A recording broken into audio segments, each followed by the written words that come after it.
live streaming your conference or event. We're going to look at some of the do's, the don'ts, the things you can control, some things you can't control, who you need to have on your team, and we've got some other tips for you.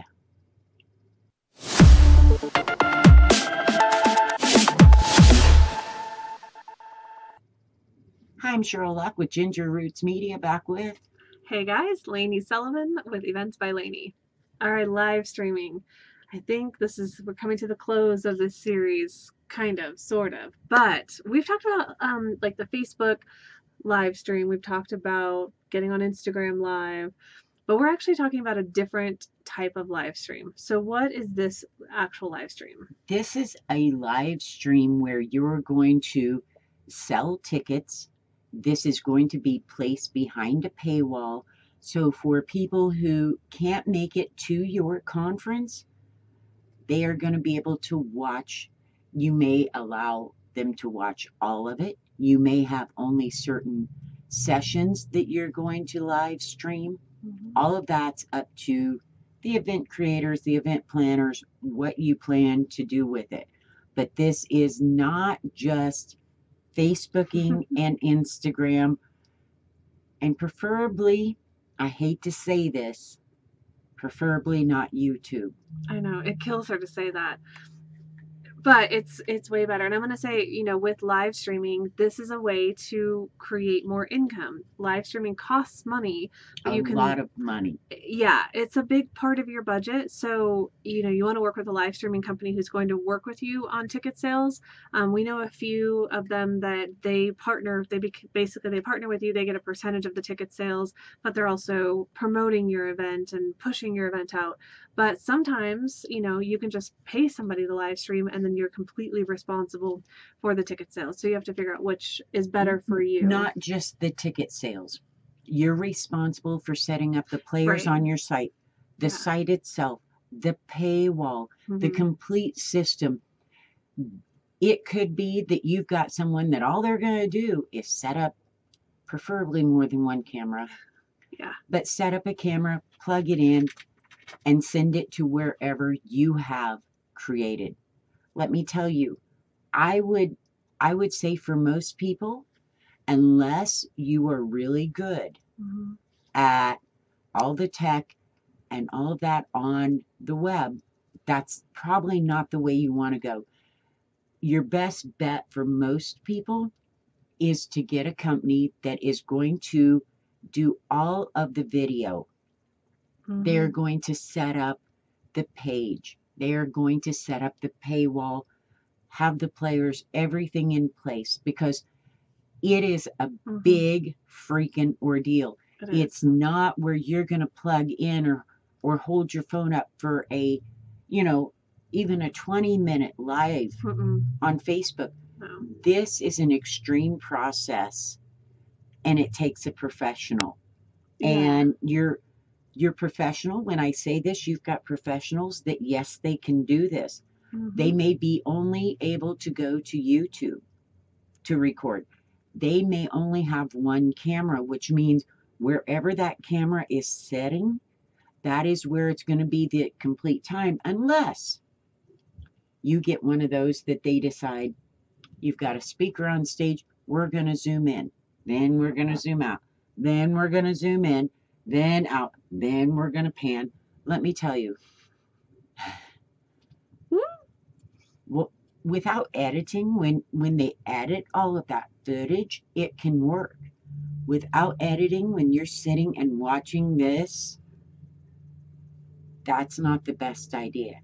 My advice would be to get someone with 2 or more cameras, so you have one that is a close-up, one that is further out. They have the system set up so that they can switch camera views. Yeah.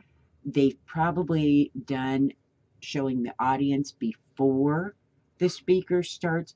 There's a lot of those things that go into play that you may think, oh, they can do this, but when you sit and watch a bunch of these, you'll realize that was probably not the best choice for your viewers. And if they're paying money to watch this, then they deserve a good experience too, because trust me,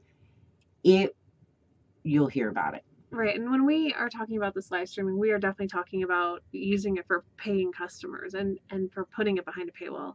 Because, doing a Facebook Live and versus a full live stream, like Cheryl said, they're not the same. So if you're going to spend the money on a live stream, you absolutely want to put it behind a paywall. Part of the problem with putting a live stream on YouTube is if there's any music that is being played in the background during breaks or during people's entry, like when a speaker enters stage, a lot of them want to play a video or they want to play music. And what happens? Content ID, kabam! YouTube will nail you. And they will shut that stream down. Mm-hmm. So you could have someone that has paid to watch and you think, oh, I'll just use it as an unlisted video on behind a paywall. All it takes is a little background music and YouTube picks it up like that. That stream is shut down, so everyone that is paid now can't see shit. Yeah.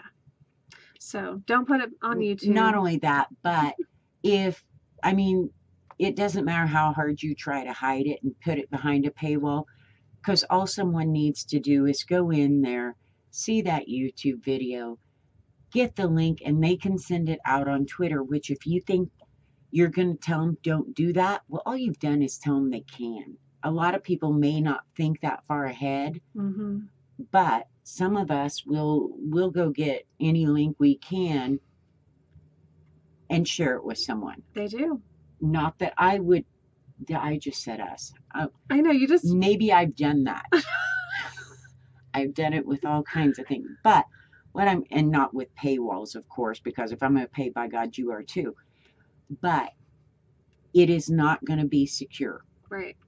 If you want to upload it to a YouTube channel, mm-hmm. and you want to make it unlisted or private so that you have a copy just in case anything goes wrong and you're going to use it to edit out clips and all, that's great and fine.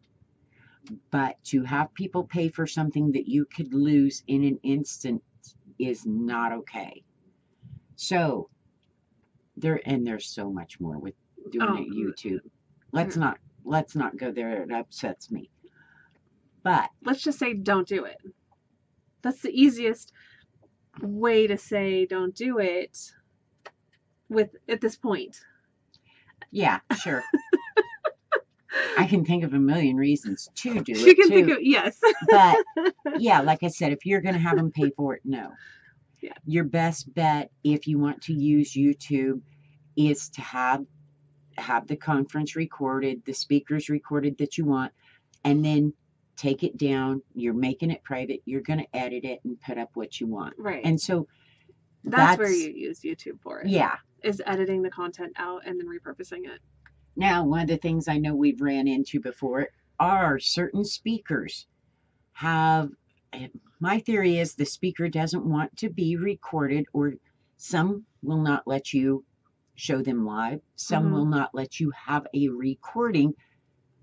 Live viewers that pay can watch it if they pay, mm-hmm. but you cannot use that recording under any circumstance past a live viewer. So if they're not watching at that very moment that speaker's on stage, it cannot be saved for them to watch in an hour, even after they've paid. Mm-hmm. So certain speakers are very, very picky, and you have to make sure you know that.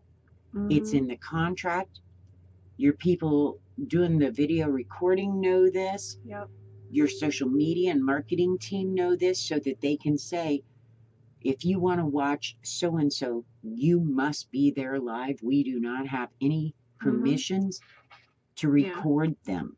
Right. I mean, some won't even let you go live, depending on who they are. They may not let you go live. So you may have a dead spot inside your live stream. Yep. So that's really important to know, and to make sure that all of your speakers, if you're going to live stream, first of all, know ahead of time. Know at the beginning, or as close to the beginning as possible, that, hey, we're going to live stream. Don't come in 30 days before the event and say, oh, by the way, we're going to live stream, because you haven't discussed this with any of your speakers at this point, or any of your sponsors. So your sponsors aren't as key, but it's good to let them know that you're going to live stream, because it's an opportunity for sponsorship. Hello. So, go and talk. You need to let your speakers know early on, like, hey, we're going to live stream. This is how we're going to do it. This is what it's going to be. This is how it's going to lay out. This is what the expectation is. Do you have any issues? What are your concerns? Do you have any limitations? And not only that, if you've lined this up correctly, in your agenda when you sold the live streaming tickets, people are going to know who is speaking at what time. Mm-hmm. You can put on there, so-and-so is speaking at this time, live only, and make a notation, will Mm-hmm. not be recorded. You will not be able to re-watch this at a later time. Yeah. So you need all of that in your agenda that may be totally different than what you're putting out for your actual in-person attendees due to these circumstances. Mm-hmm. And I don't know why some people are so picky about that, but they are. And it has to be in your contract. Yeah. Now, when Lainey brought up sponsors, let's think about this. If you've got sponsors, one of the great things you can do is have them all make a 15-second commercial. Mm-hmm.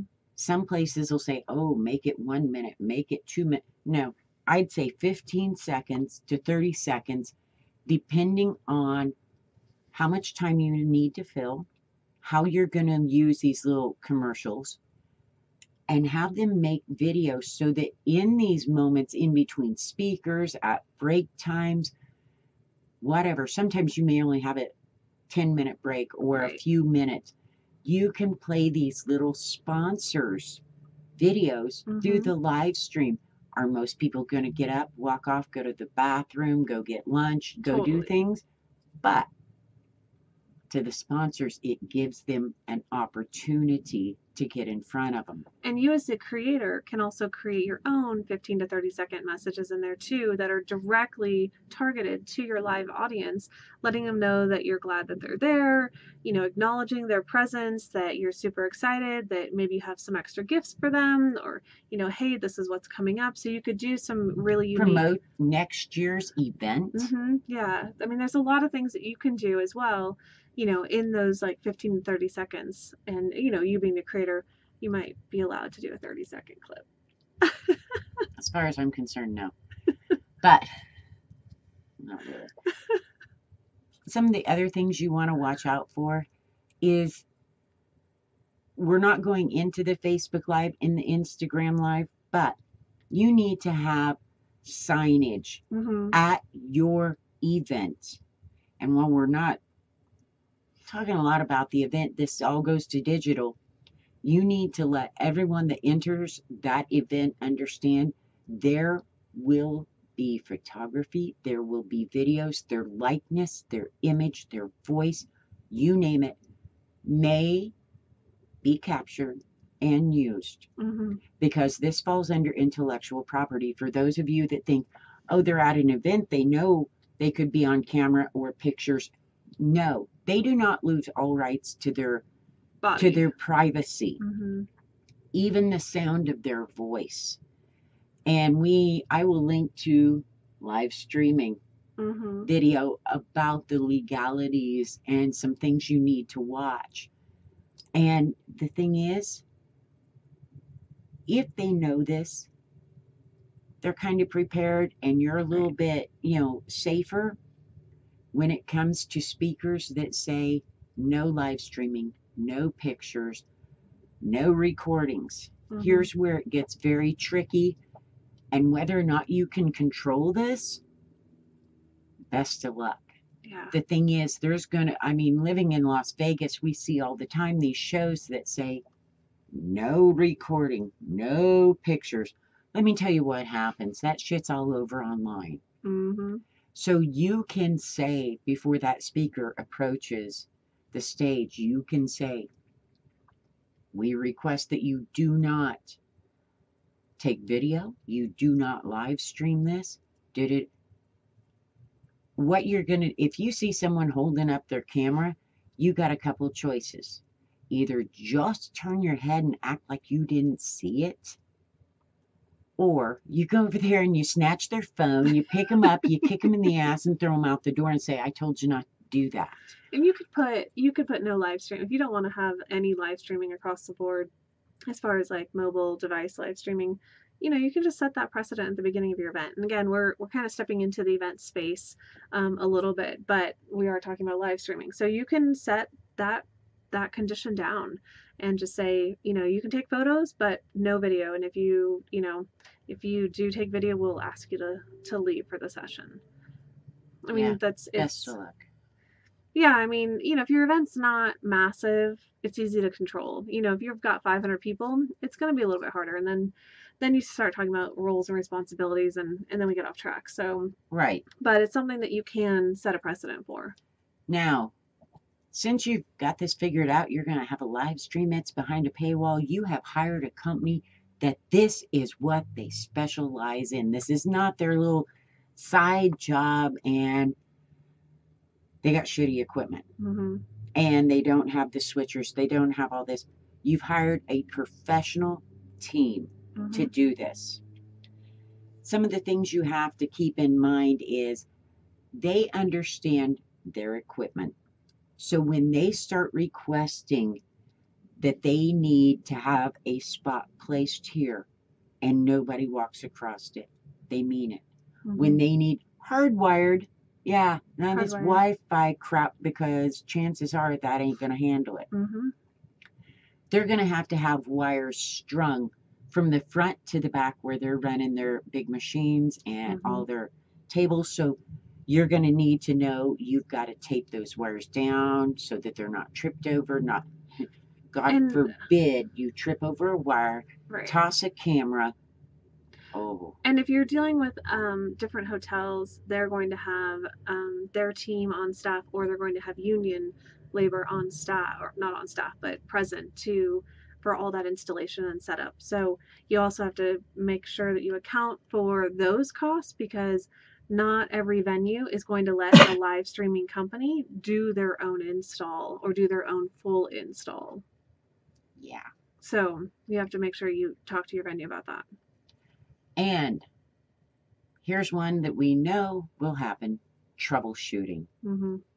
And we've talked to live streaming companies that they travel all over the world doing this.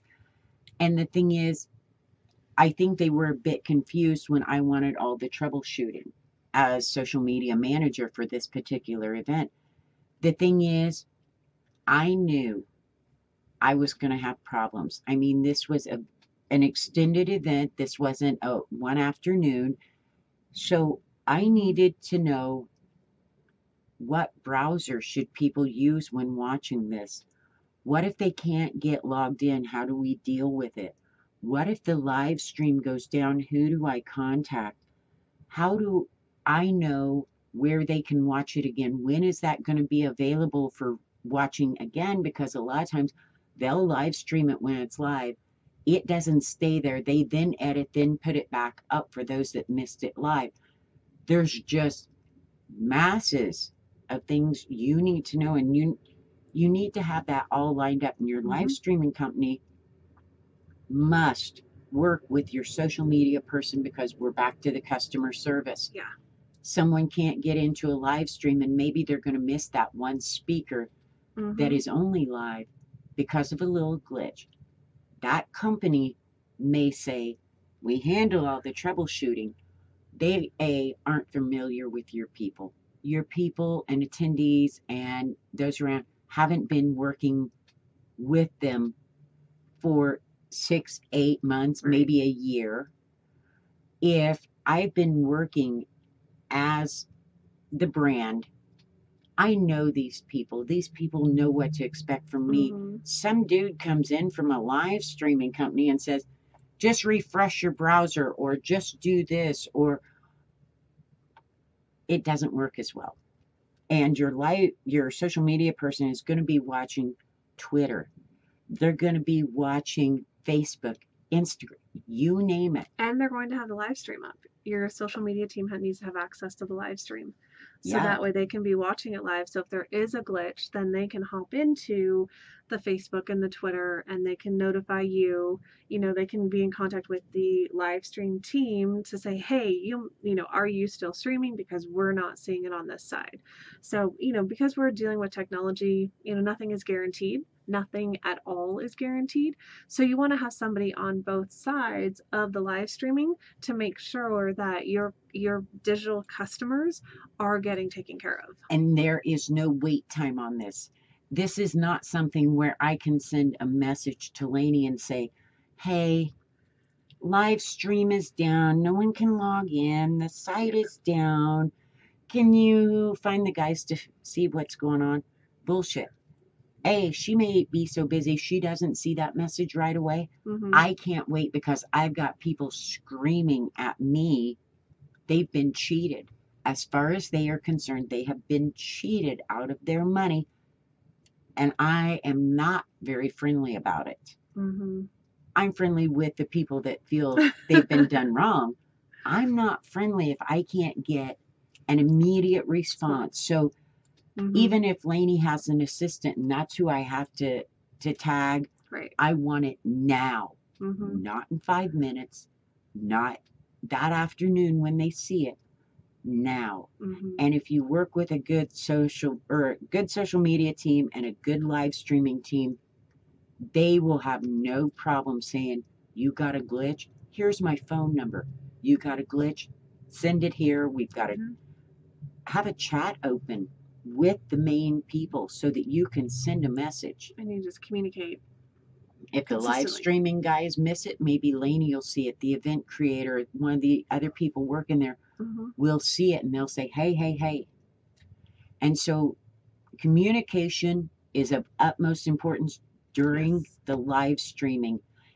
And if your social media person is not set up for that, they're going to have a hell of a time.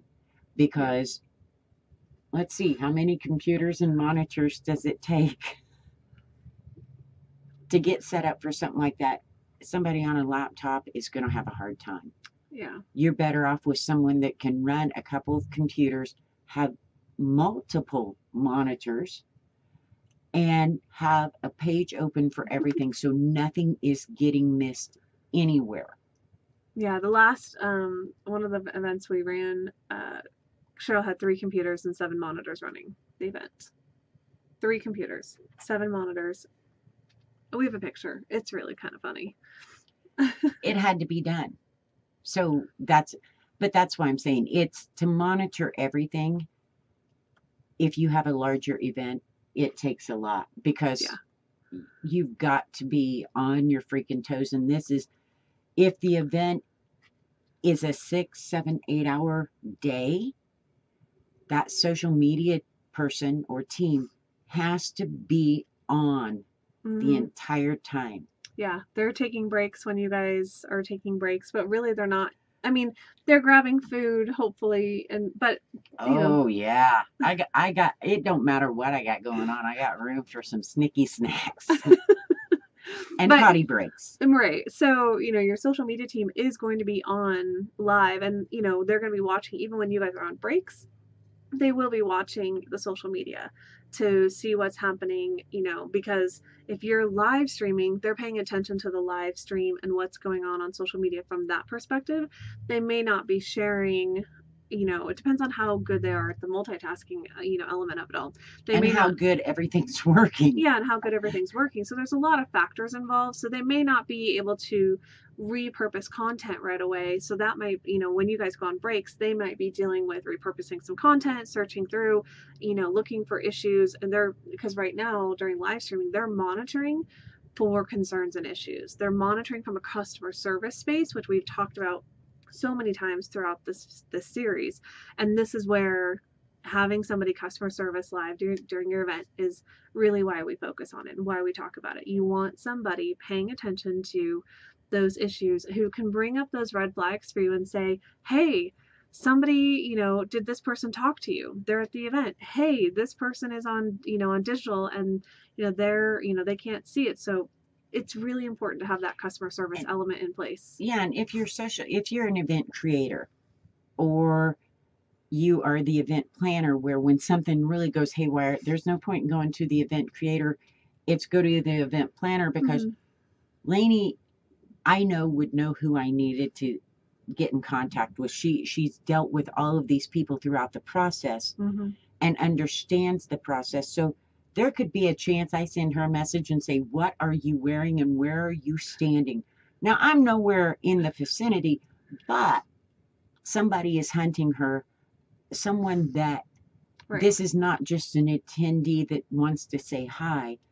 This is, we need something done, and I have to point them to where you're at. Mhm. Stand there Don't wearing your move. whatever you're wearing. Don't They're on move. their way, Right. and I'm running in between. Mhm.